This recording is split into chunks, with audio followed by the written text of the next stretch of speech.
Correlation and regression are perhaps the most frequently used statistical techniques in the social sciences. Both are concerned with the relationship between two or more variables that are measured on an interval ratio scale.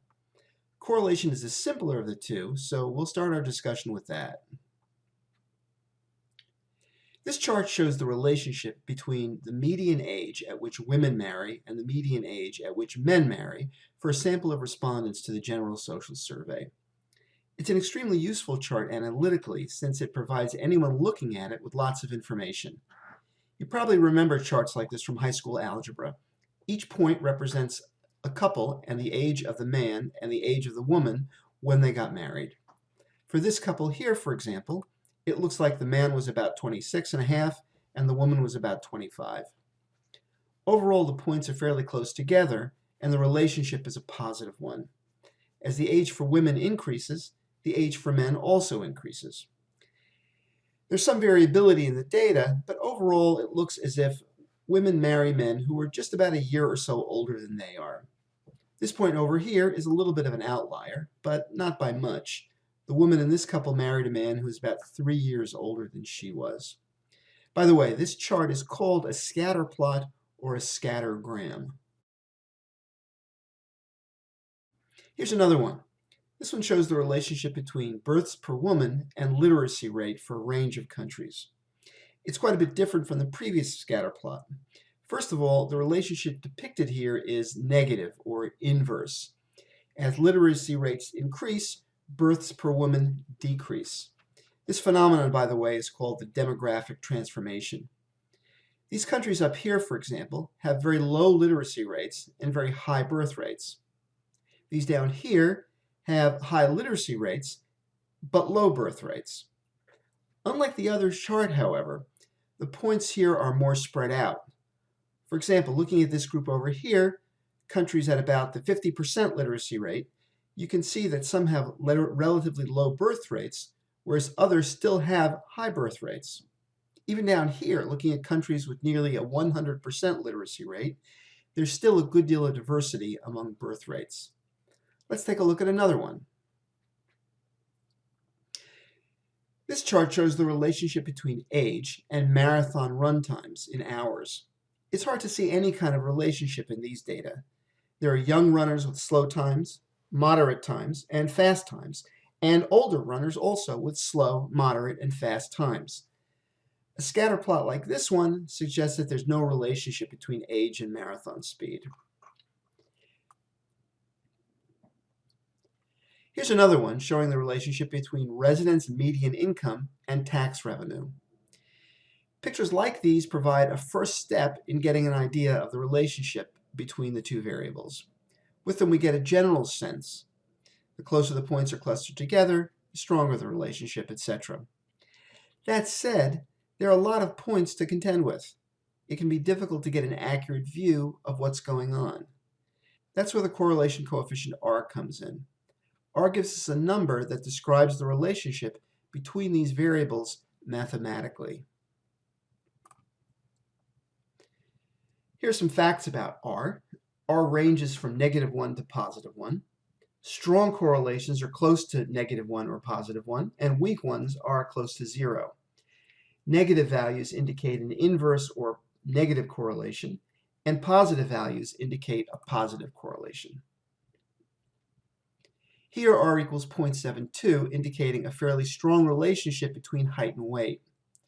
The sign of R is positive, which means that the relationship is positive. As height increases, weight increases. Here R is 0.19, indicating a weak but positive relationship. There are several methods for computing R, and I think this one has the benefit of being fairly easy to calculate, while at the same time providing an explanation of how the formula works. Essentially, the numerator in this formula provides an indicator of how x and y vary together. Recall first how you calculate a z-score. You subtract the mean of the values from each value and divide by the standard deviation of all the values. If a z-score is positive, that means that the raw score is above the mean. If it's negative, then the raw score is below the mean. If both z-scores are negative and we multiply them together, we get a positive number. If both are positive, when we multiply them together, we also get a positive number. When we sum these numbers up, the number we get will be larger if there are fewer instances when the z-scores have different signs. And as the formula here shows, the larger the numerator, the higher the value of r. As usual, it's best to organize the summation with a summation table. And here's a summation table for you, showing how to calculate r. This shows you the relationship between education and the number of hours the respondent spends on the internet each week. I was actually a little surprised by this. The correlation is quite high, as you can see here on the bottom right-hand corner. Here's another example. Each dot represents a neighborhood's property crime rate and the median home price. In this scatter plot, it's very hard to see whether there is a correlation. If there is one, whether it's positive or negative. We need to know r for this, and a value of 0.48 indicates a moderate correlation. Now, suppose I'm a real estate investor interested in buying properties that I can rent out. Wouldn't it be useful to be able to estimate property values based on a single variable like crime rate? As the correlation coefficient shows, there's at least a moderate relationship between these two. To predict property values given crime rate, we need to compute what's called a regression line. A regression line gives us the change in the y value based on a 1-unit change in the x value. I've computed it here along with another value called r squared, which we'll get into shortly.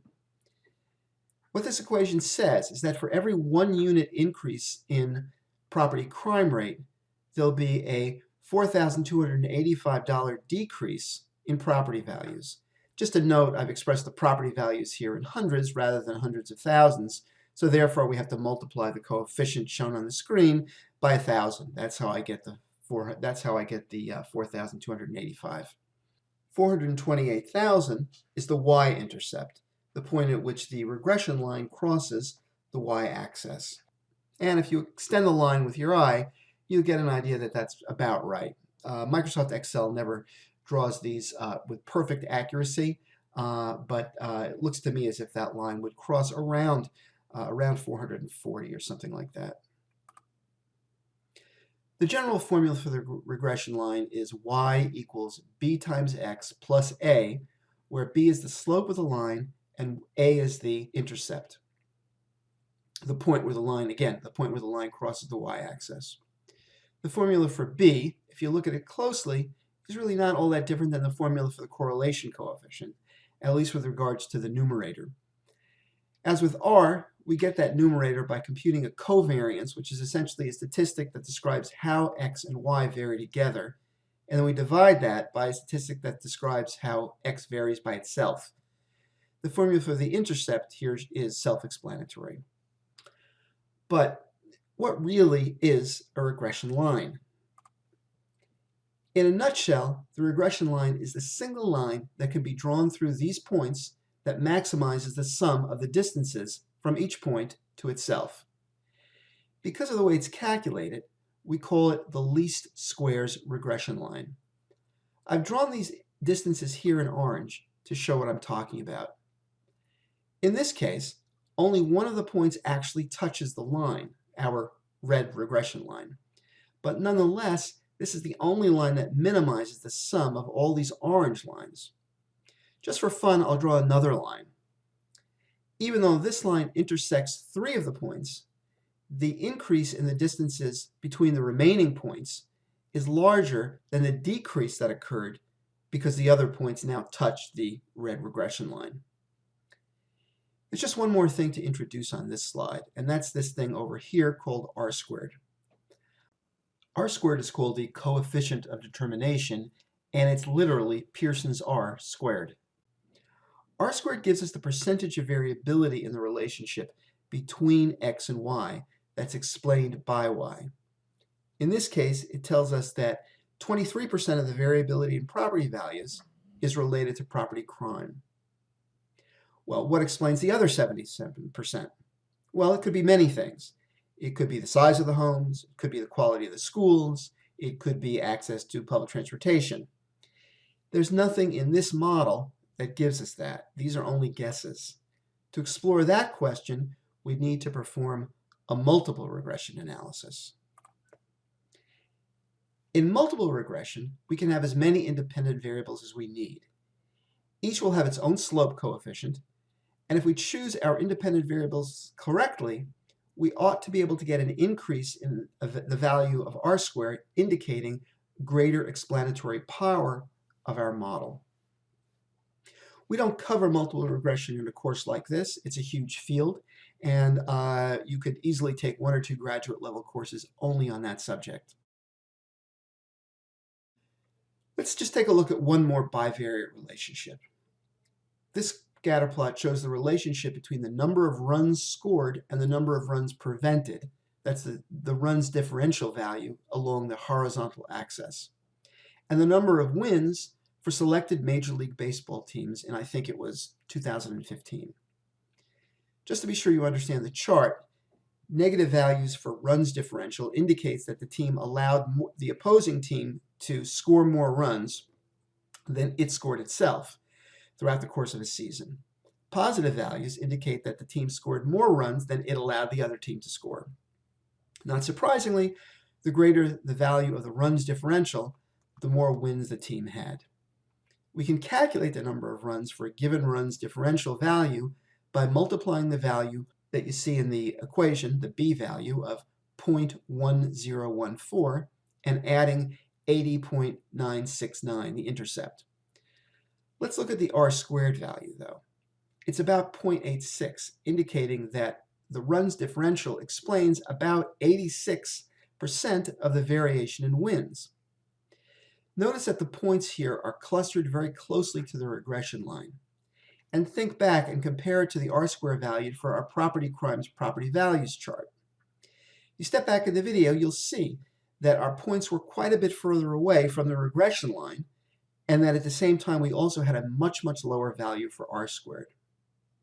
As I said before, regression is a huge topic in statistics and one of the most powerful tools used by social researchers. With regression, in particular multiple regression, we can hold several independent variables constant and see whether and how a variable of interest affects a dependent variable. Again, we've barely scratched the surface when it comes to our discussion of regression. I do hope, however, that there's enough material here to help you understand the literature that you're going to encounter as you go forward in this field.